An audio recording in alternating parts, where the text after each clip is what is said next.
Assalamualaikum warahmatullahi wabarakatuh. Saya Siti Khadijah dari kelas 12 Humaniora, siswa SMA Muhammadiyah 2 Medan. Saya di sini akan menampilkan karya saya mengenai pemanfaatan peta, penginderaan jauh, dan SIG atau Sistem Informasi Geografis. Yuk nonton videonya. Pemanfaatan peta, penginderaan jauh, dan sistem informasi geografi. A. Interpretasi peta dan pengolahan citra penginderaan jauh terkait jaringan transportasi dan jatah guna lahan. 1. Interpretasi peta adalah gambaran permukaan bumi yang ditampilkan pada suatu bidang data dengan skala tertentu. A. Jenis peta ada dua, yaitu peta umum dan peta khusus. Selanjutnya ada komponen-komponen peta yang akan dijelaskan oleh video berikut. Judul adalah bagian terpenting dalam peta. Tujuannya untuk menjelaskan jenis peta. Judul biasanya terletak di bagian tengah atas gambar. Petunjuk arah biasanya berada pada bagian ruang kosong di peta. Petunjuk arah berisi simbol arah mata angin. Tujuannya untuk mengetahui arah pada peta, seperti utara, selatan, timur, dan barat. Legenda pada peta berfungsi untuk menjelaskan mengenai keterangan simbol-simbol yang terdapat pada peta. Legenda biasanya berada di sudut kiri peta. Skala peta. Skala merupakan perbandingan jarak antara keadaan pada peta dengan keadaan sebenarnya.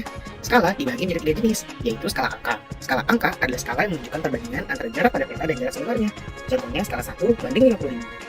Itu artinya setiap 1 cm jarak pada peta sama dengan 50 cm jarak sebenarnya.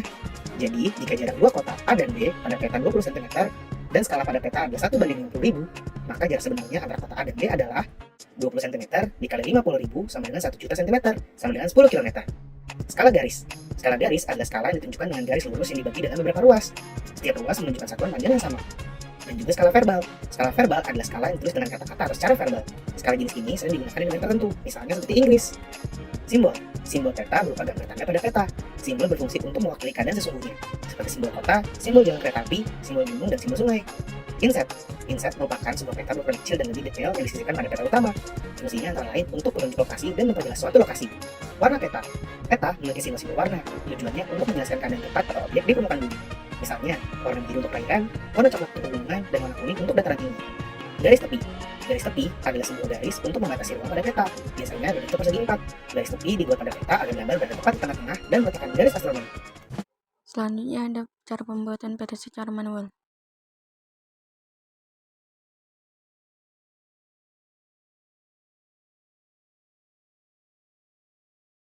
Contoh peta 3 dimensi.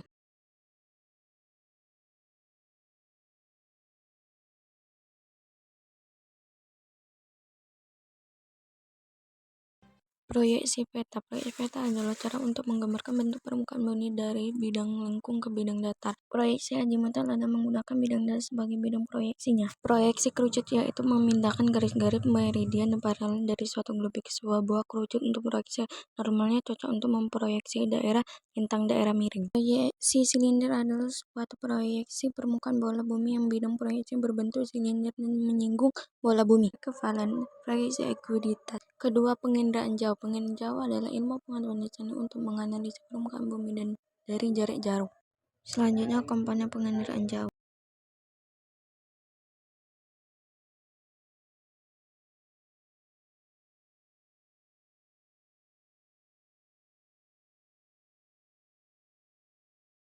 Citra penginderaan jauh. Citra adalah gambaran suatu gejala atau objek hasil rekaman dari sebuah sensor. Kita semua pasti tahu bahwa banyak satelit mengorbit planet kita setiap hari, dan bahwa satelit-satelit ini membantu kita dalam beberapa cara.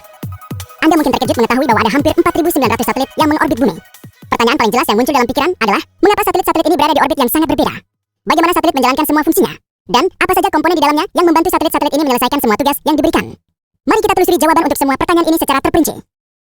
Semua mengetahui fakta bahwa satelit tetap berada di orbitnya karena keseimbangan antara gaya tarik gravitasi dan gaya sentrifugal.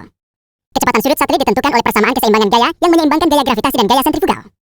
Ketika diluncurkan, satelit akan mendapatkan kecepatan yang cukup untuk menyeimbangkan kedua gaya ini. Satelit yang dekat dengan bumi membutuhkan kecepatan lebih untuk menahan tarikan gravitasi jika dibandingkan dengan satelit yang terletak jauh dari bumi. Karena hambatan yang dapat diabaikan di ruang angkasa, satelit tidak pernah kehilangan kecepatan. Ini berarti satelit akan melanjutkan gerakan memutarnya di sekitar bumi tanpa sumber energi eksternal. Satelit ditempatkan di orbit bumi rendah, orbit bumi menengah, atau orbit geosinkron. 3 orbit ini diilustrasikan di sini. Kami akan menjelaskan lebih rinci nanti.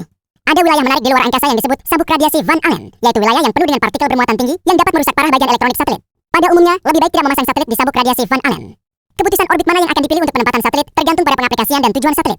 Jika satelit dibuat untuk pengamatan bumi, peramalan cuaca, survei wilayah geografis, panggilan telepon satelit, dan lain-lain, maka dipilih orbit yang lebih dekat ke bumi. Leo adalah yang paling dekat dengan bumi dengan ketinggian antara 160 dan 2000 km dan periode orbitnya sekitar 1,5 jam. Tetapi jenis satelit ini mencakup wilayah bumi yang lebih sedikit. Akan banyak satelit yang diperlukan untuk mendapatkan jangkauan global. Karena itu, dipilih orbit tinggi dalam hal penyiaran seperti GEO. Satelit dalam orbit geosinkron berada pada ketinggian 35.786 km dan berputar pada kecepatan sudut yang sama dengan bumi. Ini berarti satelit membutuhkan waktu tepat 23 jam 56 menit dan 4 detik untuk menyelesaikan satu putaran. Di dalam orbit geosinkron terdapat kategori orbit khusus yang disebut orbit geostasioner, yang konsentris ke ekuator bumi. Satelit-satelit ini tetap diam sehubungan dengan bumi. Karena itu, satelit geostasioner adalah pilihan ideal untuk siaran televisi karena itu berarti Anda tidak perlu menyesuaikan sudut parabola Anda terus-menerus. Inilah alasan mengapa sabuk geostasioner begitu penuh dengan satelit dan dikelola oleh organisasi internasional bernama ITU. Orbit geosinkron ditempati oleh beberapa satelit navigasi juga. Satelit geo dapat menjangkau sepertiga permukaan bumi, sehingga 3 satelit cukup untuk melingkupi seluruh bumi. Untuk pengaplikasian navigasi seperti GPS, MEO adalah pilihan bijak. Meskipun Leo paling dekat dengan bumi, satelit di orbit ini berputar dengan kecepatan yang sangat tinggi. Karena itu, penerima di bumi gagal melakukan perhitungan navigasi secara akurat. Terlebih lagi, Leo membutuhkan lebih banyak satelit untuk mencakup seluruh bumi. Maka dari itu satelit GPS menggunakan MEO. Dalam sistem GPS yang khas, 24 satelit dapat mencakup seluruh bumi dan periode orbitnya adalah 12 jam. Sekarang, mari kita lihat komponen utama satelit komunikasi beserta fungsinya. Di jantung komunikasi, satelit adalah transponder. Tugas utama transponder adalah mengubah frekuensi sinyal yang diterima, menghilangkan noise sinyal, dan memperkuat daya sinyal.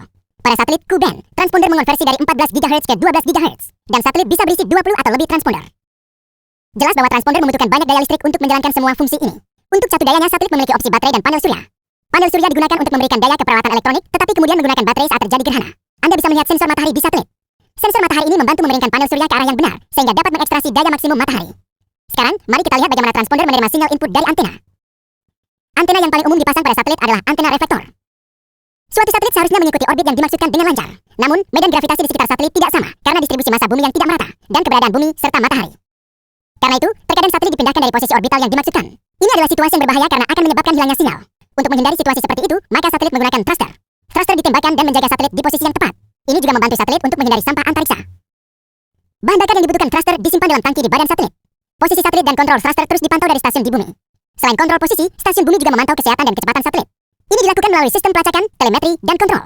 Sistem ini secara terus-menerus mengirim sinyal ke stasiun bumi dan mempertahankan kontak antara bumi dan satelit. Umumnya, sinyal-sinyal ini dipertukarkan pada frekuensi yang berbeda untuk membedakan dari sinyal komunikasi lainnya. Pernahkah Anda berpikir apa yang terjadi pada satelit ketika tidak lagi berfungsi atau rentang hidupnya mendekati akhir? Satelit-satelit ini dapat membahayakan satelit atau pesawat ruang angkasa yang beroperasi lainnya. Untuk menghadapi situasi ini, satelit tidak aktif dipindahkan ke orbit graveyard dengan mengaktifkan thruster. Hanya dengan meningkatkan kecepatan rotasi satelit, maka kita akan bisa memindahkannya ke orbit radius yang lebih tinggi. Operasi ini terlihat jelas dalam animasi. Orbit graveyard berada beberapa ratus kilometer di atas orbit geostasioner. Untuk operasi ini, thruster mengonsumsi jumlah bahan bakar yang sama dengan kebutuhan satelit selama sekitar 3 bulan pemeliharaan stasiun. Satelit yang sudah kita diskusikan sejauh ini adalah satelit komunikasi. Untuk satelit GPS, komponen yang paling penting adalah jam atom dan antena. Antena navigasi L-band yang digunakan dalam satelit semacam ini juga diilustrasikan di sini. Satelit pengamatan bumi yang sebagian besar di Leo membawa berbagai jenis sensor, pencitra, dan lain-lain tergantung pada misinya. Sekarang, untuk beberapa informasi menarik lain, dalam visual satelit di video ini, Anda mungkin melihat bahwa satelit ditutupi dengan kertas timah berwarna emas. Apa tujuan dari kertas timah ini? Bahkan itu bukan kertas timah, seperti yang terlihat pada pandangan pertama. Jika Anda memperhatikan bagian melintangnya, bagian ini memiliki struktur berlapis-lapis. Satelit menghadapi variasi suhu yang sangat besar di ruang angkasa, yaitu suhu bervariasi dari minus 150 hingga 200 derajat Celcius. Apalagi satelit menghadapi masalah radiasi matahari yang berat. Bahan ini sebenarnya bertindak sebagai perisai yang melindungi komponen satelit dari variasi suhu yang berat dan dari radiasi matahari. Semoga Anda mendapatkan wawasan baru tentang berbagai jenis satelit dan cara kerjanya dari video ini. Tolong dukung layanan pendidikan kami dengan mengklik tombol dukungan. Terima kasih. Jaringan transportasi adalah suatu tempat yang berfungsi untuk kegiatan menaikkan dan menurunkan penumpang, membangkar, dan memuat barang.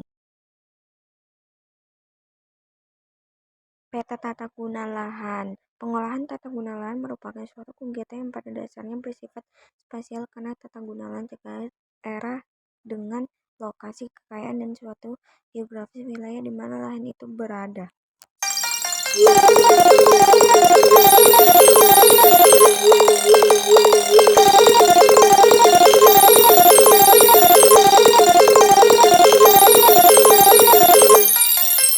Analisis keruangan pada SIG terkait potensi wilayah dan kesehatan lingkungan. Terakhir, overlay